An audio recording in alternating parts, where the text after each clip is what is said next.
As a business owner, you can be more agile when it's only you getting up on the stage.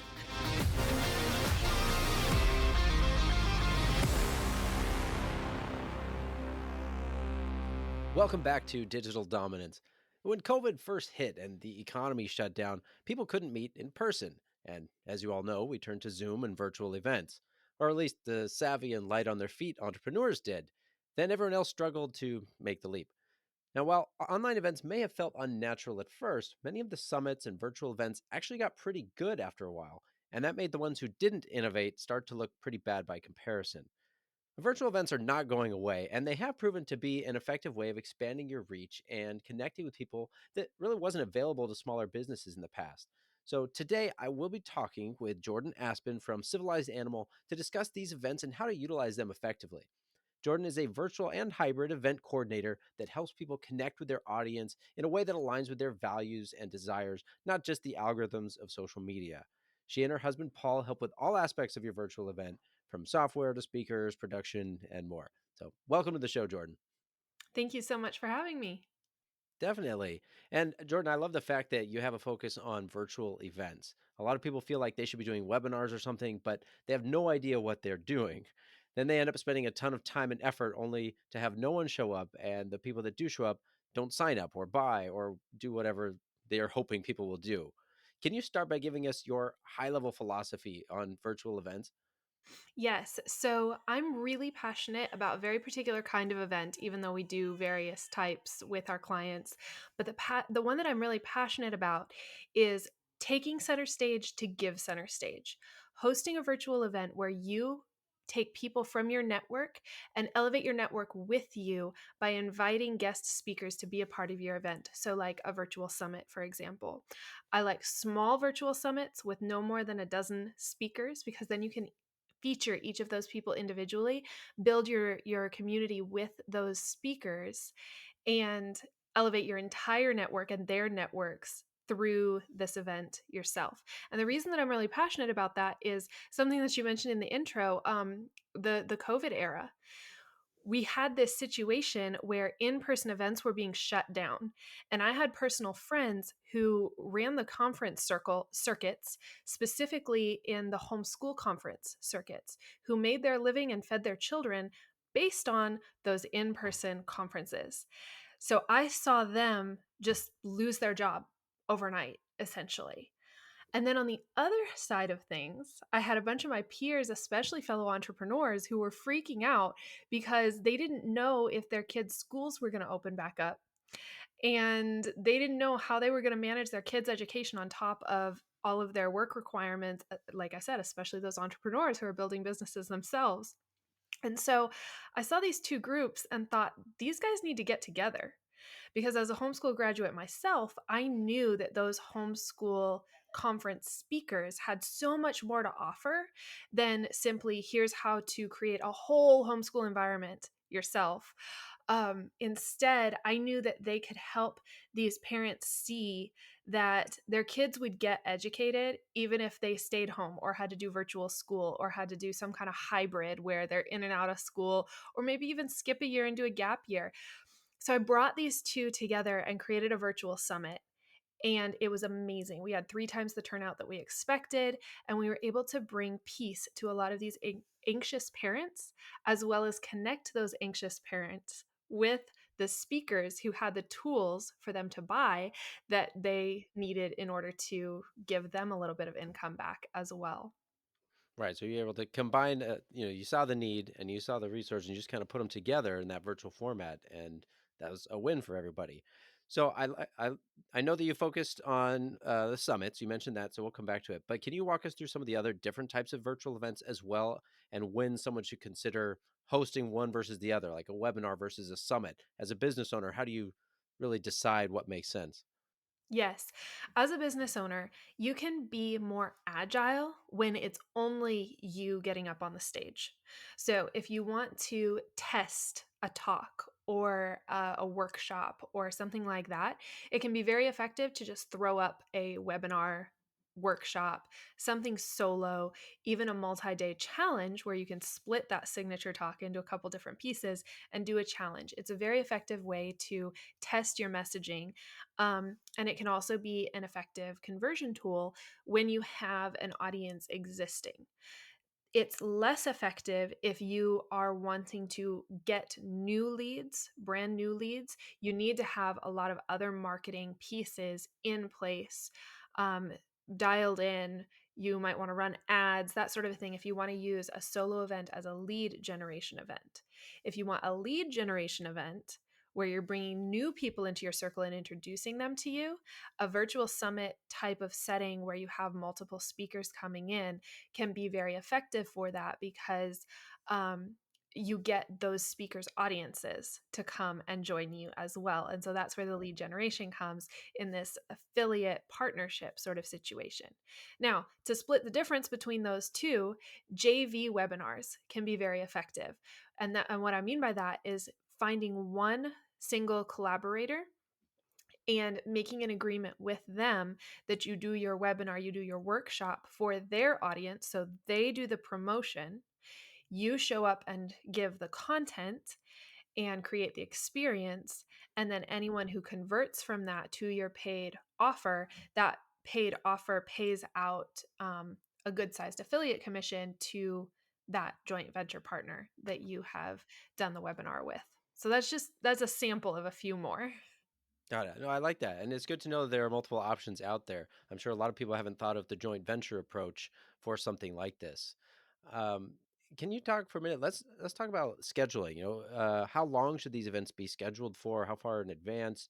Well, before we get how far in advance, what percentage of time should be allocated for teaching, making an offer, networking when you're doing a summit?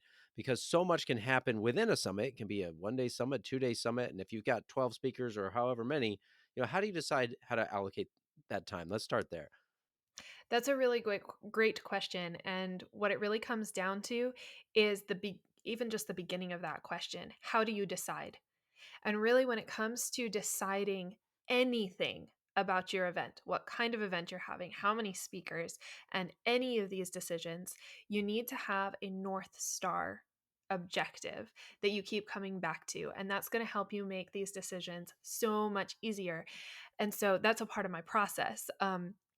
Where we set these North Star intentions before we start making any real decisions about the event at all.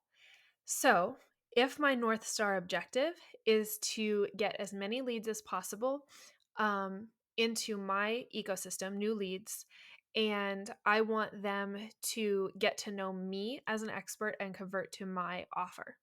So, new leads to convert to my offer, helping get to know them is part of that North Star objective for my event. Therefore, it makes it really easy. Is this going to be a solo event or am I going to have other speakers? Well, I want to use what I just talked about, the speakers' audiences, and so therefore I'm going to have other speakers. If I want them to get to know me, I don't want them to be overwhelmed at the event, and I want them to see me everywhere. So therefore, I'm going to lean toward doing interview style presentations versus having my speakers submit presentations. I'm also going to keep the speakers to a minimum. Like I said, I prefer to do events with fewer than a dozen speakers because I don't want to overwhelm the participants with speakers and keeping everybody straight, especially if I want to be that central human in the middle of it. Similarly, I'm going to do a multi day event where I'm showing up truly live throughout that event. I'm at least doing some sort of intro to the day, kickoff to the day with, hey, don't miss these interviews. Here are some highlights. Or at the end of the day, I'm going to hop on live and say, hey, did you miss this? We've still got a few more hours to catch it. This is what people have been saying in the chat. This is what people have been loving, that kind of thing. That's putting me in front of the audience repeatedly. And again, all of these decisions are based off of that North Star objective.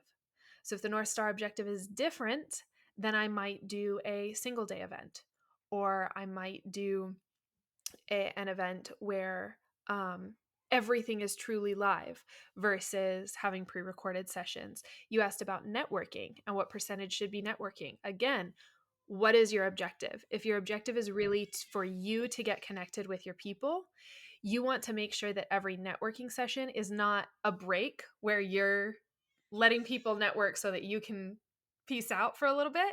You want to be there networking and be engaged. And so that's going to tell you how much time you can spend networking because you have to be on for every minute of that networking. So, yeah, North Star, that's what you need in order to make those decisions.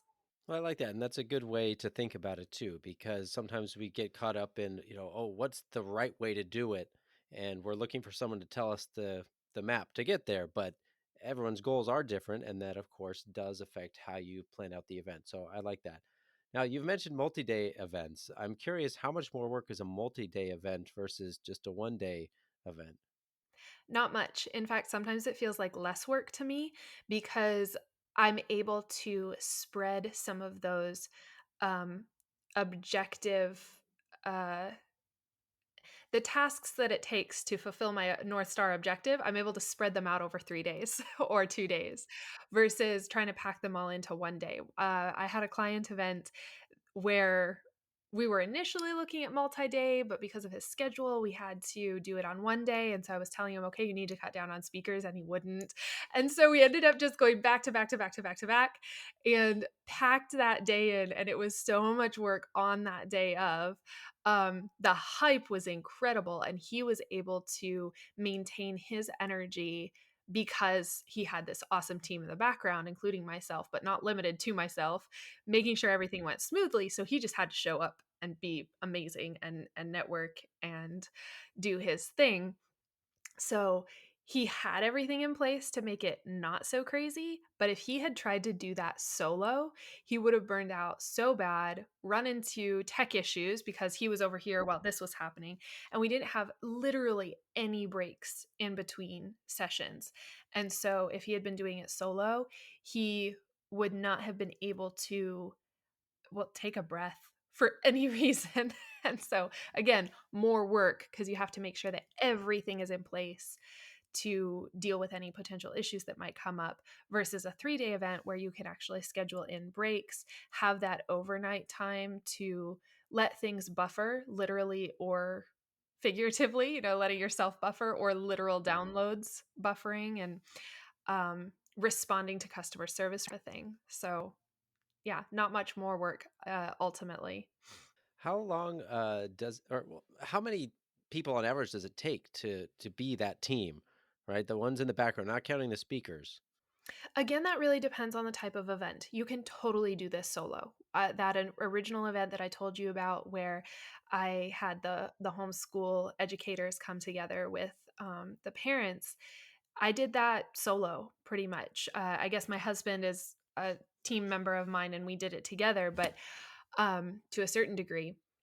But for the most part, I was doing it solo. I know a lot of solopreneurs who do it solo. A lot of people also hire one assistant, um, and that's sufficient for their objectives.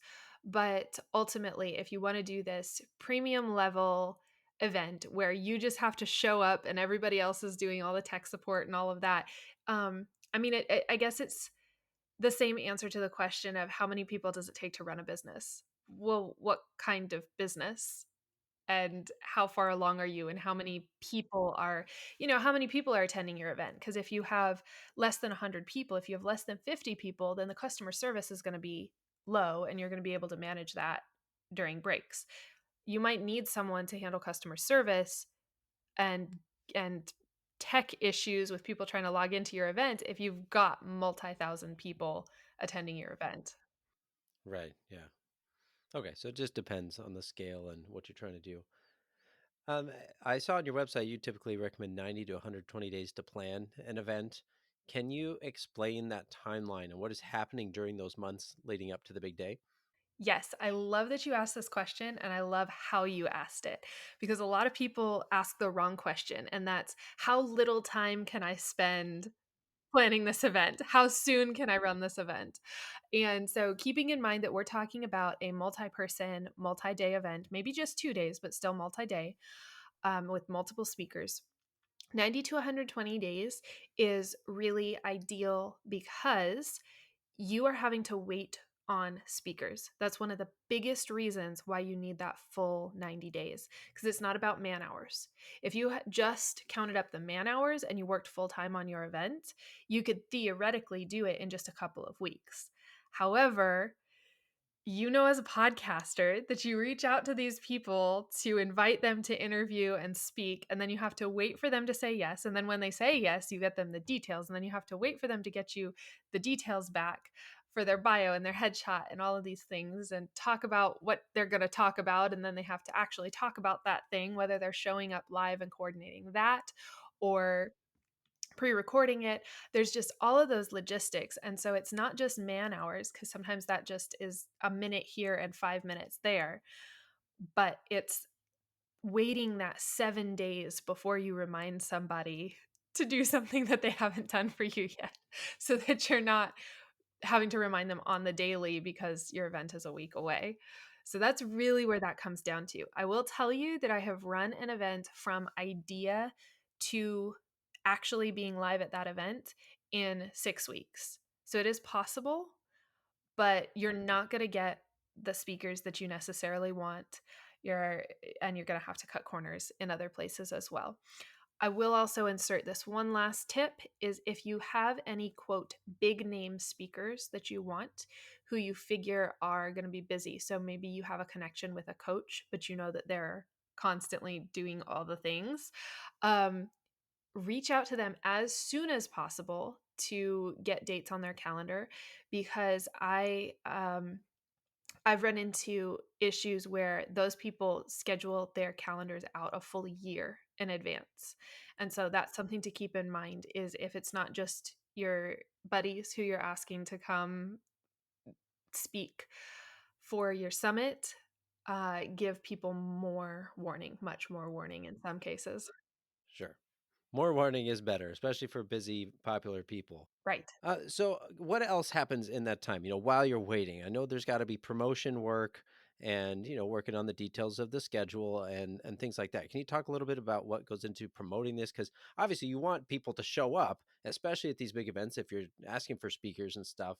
So sure, they're going to bring some of their audience, but a lot of that falls on you to kind of create that collateral and get it out there. Yes, and that's part of what you're waiting on for other speakers, from other speakers, because when they get you their headshots, their speaker topic is dialed in, and you have a title, you can start turning those into assets, promotional assets, both for them to use and for you to use to promote that event. And so you want those to be in place all in advance so that you have an actual marketing plan.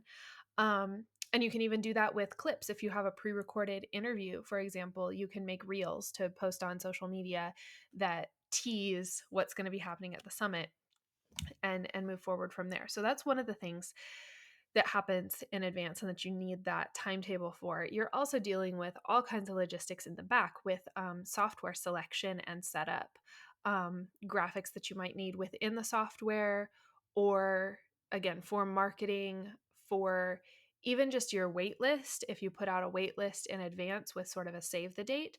But generally speaking, in the virtual event space for a virtual summit like this, it's recommended that you start promoting no more than 3, maybe 4 weeks in advance of your event. Because if you go back further than that, people are likely to register for your event and then lose the excitement and even forget what your event is about and why they signed up, and then forget to put it on their calendar, and it's they don't show up. Basically, show up rates go down the further out you start promoting. So that's one reason why it's encouraged to start promoting about 3 weeks out, and even have your affiliates start promoting 2 weeks out. So your speakers are only promoting for those final 2 weeks, generally speaking. And that is in part because the event is not all about them. And so if they promote 4 weeks in advance and then people start getting emails from an unfamiliar email inbox, by the time that 4 weeks has finished out and the event is actually happening, they've they don't know who you are. They've forgotten who you are and why they signed up for this summit, and have kind of moved on. from that initial excitement. So that's the theory behind it. You may notice my tone and me saying this theory, and this is in the industry. I feel like there is a lot of room here for different strategy, especially as especially the virtual event market shifts and changes. Um, People who actually want to benefit from virtual events want to know further in advance so that they can actually block out time on their calendar to attend just like they would an in-person event. People are treating virtual events, or at least want to be able to treat virtual events more like in-person events. It's less about the hype and excitement and, oh man, I'm going to clear my calendar. No, there's too many virtual events going on in the virtual space for people to be clearing their calendar every time a potentially interesting event comes up. So, I have some theories about the shifting of the event space. I don't have enough data to tell you exactly the best way to approach that right now, but I will say go back to your objectives, and then how can you fulfill those objectives, um, perhaps using a longer timeline even. Yeah, but it's helpful to have that frame of reference, knowing that okay, 3 weeks is actually a normal, good place to start, and so I don't have to feel like oh, I got to start 6 weeks out because it's going to fizzle and die out. So it's not actually productive to do that. You just spend more time prepping, and then you execute your strategy when you get a little closer. Let me shift gears a little bit here. What about sponsors? Now, I mean, if you're doing your own webinar, you don't really need a sponsor necessarily, but if you're doing a 2 day summit, that's going to come up. And how do you go about that? What are you looking for? How do you know what to charge? What do you offer them? Like, there's a lot there. So maybe we can't do a full deep dive on that, but can you give us some pointers on just how to approach it? Yeah, some quick pointers. First of all, like you said, if you're doing your own webinar, you do not want a sponsor. It's not even that you don't need one, maybe. It's you don't want one. And here's why: the webinar is about conversions for your thing. So we go back to that North Star objective. When you're running a webinar, your objective is conversions to your thing. And so having a sponsor that you're promoting their thing is counterintuitive, both for the sponsor and for you. So you do not want a sponsor in that scenario. If you have a multi-day event that you're approaching more like an in-person conference, there's room for other sponsors. But keep in mind that it's going to dilute your final offer. So if you can find a way to really find sponsors who are directly in alignment with solving the problem that you want to solve at your virtual summit, and it makes sense for someone to not only buy from you but also buy from your sponsor, that can be a really great win-win. And so you can have another premium sponsor. Maybe you even have a bundle deal where if they buy from you, they get the sponsor's offer as well, or they get a discount on the sponsor's offer, or something like that, or vice versa. So you can come up with something like that to make it a win-win, but just be aware of that dilution factor, because if you're promoting something else, then it dilutes your actual sales pitch for your own thing. Um, the other thing that can be a good fit with sponsors is to do lower tier sponsorships. So you asked about numbers, and that kind of premier sponsor position where you only have one next to your own offer, for example, um, that can be a 4 or 5 figure sponsorship depending on who's attending, how many people are attending, and a lot of things with positioning. Just like any offer that you're pricing, sponsorships is going to be similar. But if you dial that back to 3 figure sponsorships, you can um, you can have opportunities to have more sponsors, more like vendors, and approach it more like vendors. Now, you have to have a good platform for this. This is not something that I recommend doing on Zoom, period. Full stop. Like, don't try to do sponsors if you're just doing a um, Zoom hosted summit, because it's just too difficult to put those sponsors in front of your people in an effective way where the sponsors feel good and your people feel good. You're either constantly interrupting yourself to mention the sponsors, and that doesn't feel good to anybody. to you as the host, to attendees. It feels like an ad. They're going to tune it out. It just doesn't work. And so you need to keep that objective in mind, and you need to find a software that's actually going to support sponsorships. Now, I have my recommendations, um, but that that's one thing to keep in mind for those lower tier sponsorships. Treat them more like vendors and get them a spot like a vendor spot in an in-person scenario. That can be hard to picture in the virtual space, but that's what Civilized Animal Productions is really genius at, is recreating that in-person event experience in the virtual space as much as possible using the softwares um, that we use. Awesome. Well, I mean, I like that, and that's helpful to kind of think of it that way. So, Jordan, thank you for spending time with us today. You've given me some ideas for my next virtual event. I'm sure the audience has gotten some ideas as well. And I know we have limited time here. I have more questions. I'm sure other people have questions too. So, guys, go connect with Jordan. Her links will be in the show notes. If you want to ask her questions about your next event, hire her to help, or get in touch with her soon before her calendar fills up.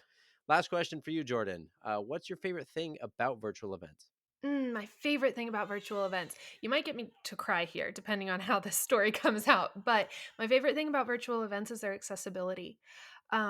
When I was postpartum with my first child, I've got four now. But when I was postpartum with my first child, I didn't realize it, but the combination of the postpartum hormones and the toxic mold that we didn't know we were living in mixed up to create like the worst postpartum depression you can imagine. I was physically ill in bed and I was completely depressed. But virtual connections are literally what kept me going at times there. I remember sitting on the floor next to my bed with my baby laying on the floor next to me, tuning in to virtual live streams, and that was all I could do. I couldn't even take in what was going on, but I was connected with them. Um, and so that enabled me to stay connected, to keep our business going, or even just to keep myself connected to the business enough to be able to get it going again once I got back. And so that's just one example of one time in my life when virtual events saved me. And I want that for other people.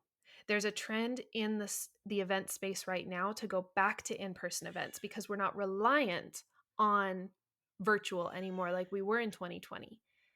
But that's a very, very general we. Some of us still are.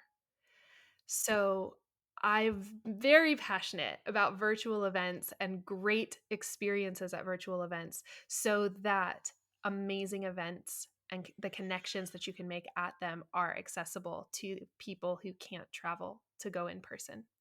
Yeah, well, I'm sorry you had to go through that, but it's nice to hear how these events can still provide that human connection. I think that's something that people object to about virtual events sometimes. They're like, it's not the same as in person. Like, well, of course, it's never the same, but you're still connecting with humans, and that matters. Like you said, it makes a huge difference. So, thank you for sharing that story with us. Thanks again for being here, Jordan. Thanks to everyone listening. And remember, this is a virtual world, so let's embrace it.